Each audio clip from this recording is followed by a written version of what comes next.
range with a Galio, which is not exactly great, but it's the Onivia. Faker Onivia as the 5th pick of the draft here for T1. That sounds painful. Crashing the wave into Doran. Flandra was the point of strength Level 3 for gank? AL in that first game, but now we can see Tarzan coming down for the Wukong level 3 gank potential here in the bottom lane. Keria goes in with the dredge line. A lot of damage onto Kyle. He flashes away. Goyushi flashes after. One more spinning axe is going to do it, but no! Hope denies it as Keria has to flash over the wall to escape, and T1's marksman gets punished. Okay, creeping around from behind. Trying to time this so Owner can be in position right as the wave is ready to crash. They don't want to allow Flandra to try to clear this out. Canamini going to absorb it here with a star. Wind becomes lightning. Flandra with a flash away. Doran going to burn him down, but he needs a little bit more damage with the flame spitter. The turret was so heated up, it makes it a 1-for-1. In the experience he had, but Flandre has hit level 6. Eyeing up Faker on the Onivia in this mid-wave. He's looking for that public execution, and he finds it. Faker gets jumped on. Flandra going in, trying to proc the rebirth, and they get it. They've scrambled the egg, and there's the feat of warfare for anyone's legend. Never in mid and just farming and being content to just trade objectives. All right, my Sivir's just gonna mow down the minions in mid wave and then rotate over the dragon. You know, we don't want this early confrontation since you've got Xin and Nautilus Draven. And so they will go for the dragon, and they will continue to farm. Exactly. Remember in game number 1, it was AL securing all 3 grubs, and then T1 securing that first Drake about a minute later. This time around, we swap them Tarzan around. can go in, and they have perfect information on Owner because of those wards. You can see the way Kyle is playing, though, to match these roams from Keria is a little late on this one, though. Yeah, Shanks could be in some danger as the axes spin. Shanks forced to flash again, but the whirling death doesn't quite catch him. The angle wasn't there, and Shanks survives. And Kyle was trying to move down towards this bottom side of the map to cover this play exactly. This wave and try and find something. And you just saw it right there. Hope's boomerang blade, his ricochet, excuse me, bouncing through the wave to stop Gumayushi's back as Doran goes in from a ton of damage here with a Flandra. The public execution plus the flash to try to get away. Flash Electro Harpoon coming out from Doran, but no! It's Flandra with reinforcement from Shanks for the shield for the outplay to stop Doran in his Wait a sec! Wait a sec! Makes it a 1-for-1. Gumayushi from all the way across the map strikes true, and T1 starts the Drake. It looks so good for AL, but Guma finds the cash in with the ult from the opposite side of the map, and now AL, they need to be careful. Yeah, AL's got to be careful here. Kyle gonna have a nice keeper's verdict to make the fight unfair. Keria is your first target. His owner wants to go in after Kyle now. Loses half his HP. Boomerang blade takes Keria down to 150. Faker making his way forward, but T1's not gonna find anybody. They also Doran's using in behind. the teleport now. Doran coming up behind him. The Rumble's already arrived into the fight as Tarzan tries to find some damage onto Faker. Shanks looking to cut him off. The egg, again the rebirth is triggered as Flandra's made his way into the fight and Gumayushi goes back over the wall. Tarzan kills Faker and T1 is on the run. Keria dredge lines back to safety as Shanks dives in beside Kyle. A double kill for Tarzan and the Draven is dead again. Anyone's legend comes to life in Shanghai and they're at a 2,000 gold lead. They turn the play back around on T1. Shanks Shanks is on the opposite side of the map, though. His TP is available, but they will need to bring him in if they want to try and make a play. In T1, trying to scope out the area as that goes. Yeah, Keria jumps in here with the dredge line, finds Tarzan, but to no avail. Kyle jumps in with a point-blank keeper's verdict. Shanks has arrived. They're looking at Gumayushi, and they find the taunt. Guma's already down. T1 are routed as they try to escape from the pit.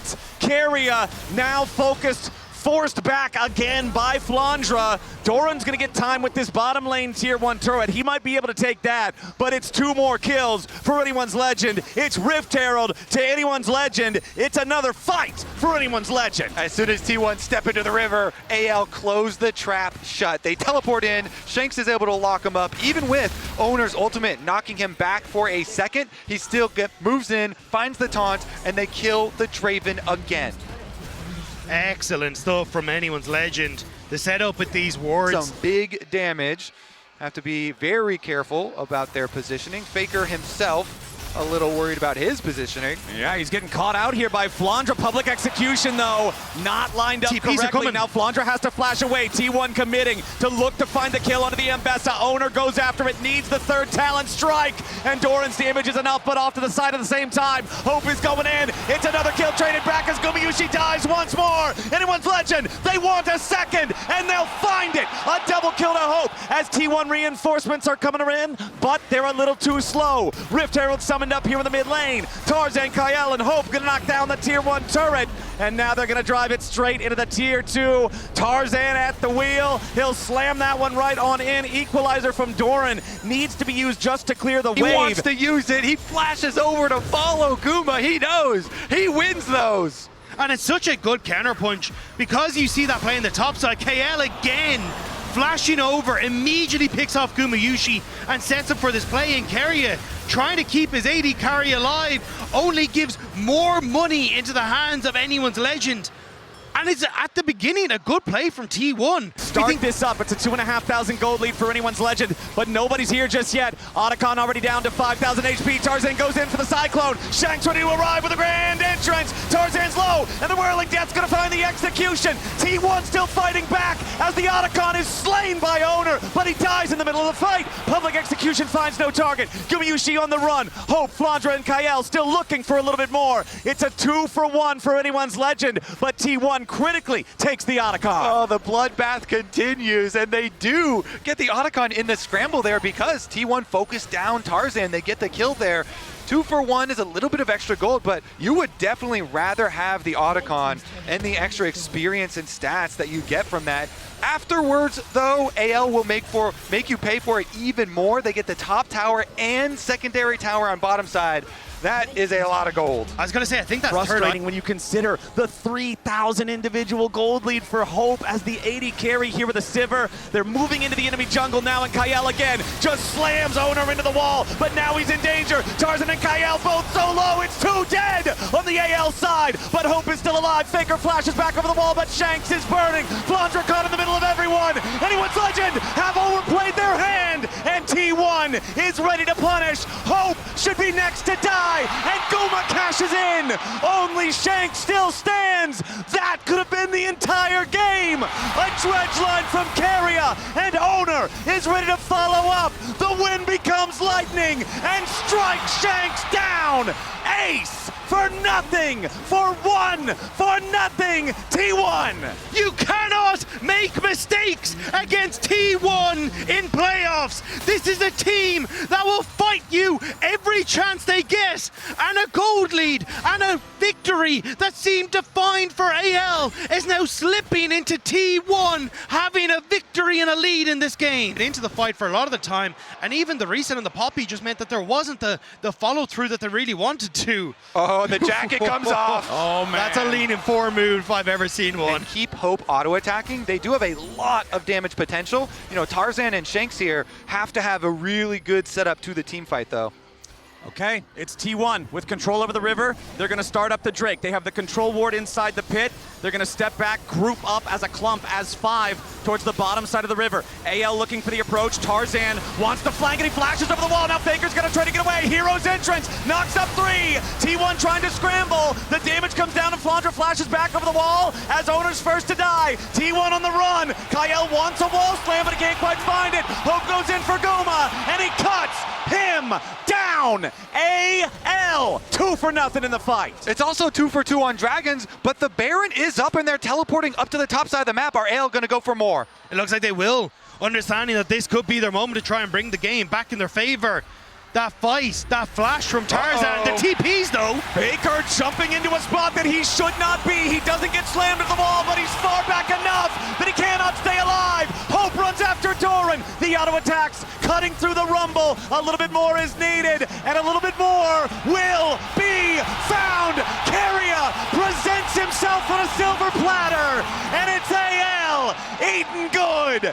Ace for the LPL squad. And AL find their moment to fight back. It looked like T1 had found that glimmer of hope, trying to again support a dying teammate, ends up giving over his life on the back of it.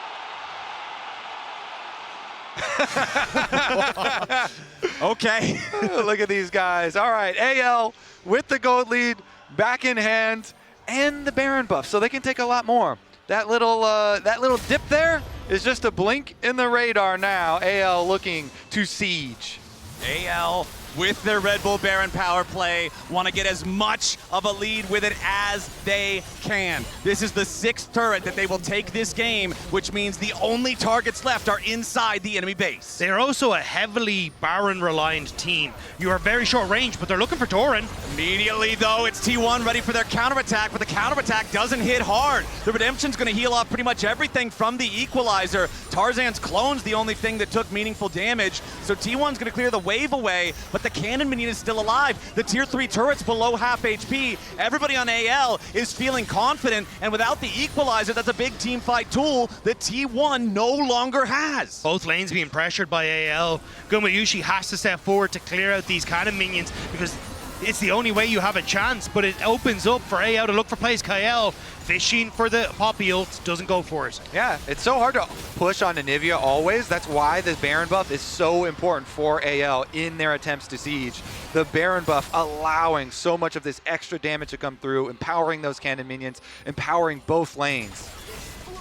All right, top lane about to be the next target. Flandra wants to crash the wave. Still 1/3 of the cooldown left on the Equalizer. Tarzan takes a little bit of damage here, but again, it's nothing super serious. Shanks leads the charge. Tier 3 turret drops to a colossal smash from Shanks as AL has found their way into the enemy base. T1 scrambling, regrouping between the top and mid lanes as they do want to continue trying to defend the turret. AL's gonna take their time though. Now they focus on the top lane, tier 3. Flandra's already got the wave. Hope steps up. Second tier 3 turret eliminated as T1 continue to retreat. Anyone's Legend still playing it nice and slow. Inhibitor under siege topside first. Hope plus the cannon minion, more than enough to take that one down. Mid lane's already down. Those two inhibitors within 10 seconds of one another, nearly perfectly synced up. We cannot go fight for this. It's not Soul, it's not worth it. AL with a 6,500 gold lead now find themselves also at item, but unfortunately for them, you're not getting that time as T1 tries to clear out the mid wave while the bot siege begins.